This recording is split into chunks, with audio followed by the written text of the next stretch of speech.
పాపంపేట 1వ లెటర్లో 63 సెంట్లు అది సుప్రీంకోర్టు ఆర్డర్ ప్రకారం 63 సెంట్లు బిల్డింగ్స్ ఎవరైతే కట్టారో సుప్రీంకోర్టు ఆర్డర్ ప్రకారం అవి రెవెన్యూ అధికారులు అక్కడికి వెళ్ళి అవన్నీ పగలగొట్టడం మనం అందరం కూడా చూసాం.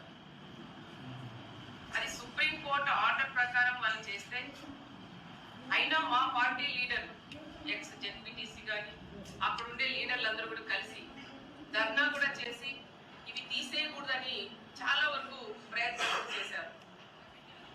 అయినా సుప్రీంకోర్టు ఆర్డర్ అని చెప్పి మా వాళ్ళు కూడా అది కూడా దాని గురించి కూడా ప్రెస్ లో కూడా వచ్చేలాగా వాళ్ళు కూడా చేశారు.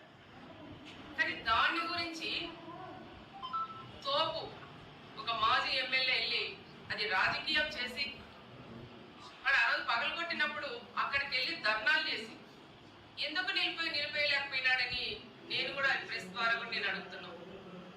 ఏదో రకంగా రాజకీయం చేయాలని ఆలోచనతోనే అదంతా అయిపోయినాక మళ్ళీ 3 రోజులు హడావుడి చేసి అక్కడికి వెళ్ళి ధర్నాలు చేసి పరికాల సునీతమ్మ ఇక్కడ ఒక ఆఫీస్ కట్టాలని ఆలోచనతో ఇవన్నీ కూడా తీసేపించిందని మాట్లాడడం అది ఎంతవరకు సహజమో ఒక్కసారి ప్రజలు కూడా ఆలోచించాలని కూడా నేను కోరుకుంటున్నాను. దీనికి సంబంధించిన పక్కనది నేను మంత్రిగా ఉన్నప్పుడు దాదాపు 4.5 ఎకరా అది కూడా అందరూ కూడా కలిసి మాట్లాడుకొని రిజిస్ట్రేషన్లు కూడా వాళ్ళు చేయించుకున్నారు. వాళ్ళంతా ఈరోజు సంతోషంగా ఉన్నారు, నాకు బొక్కలిచ్చిపోతున్నారు. అమ్మ నువ్వు ఆ రోజు మంచి పని చేసావు.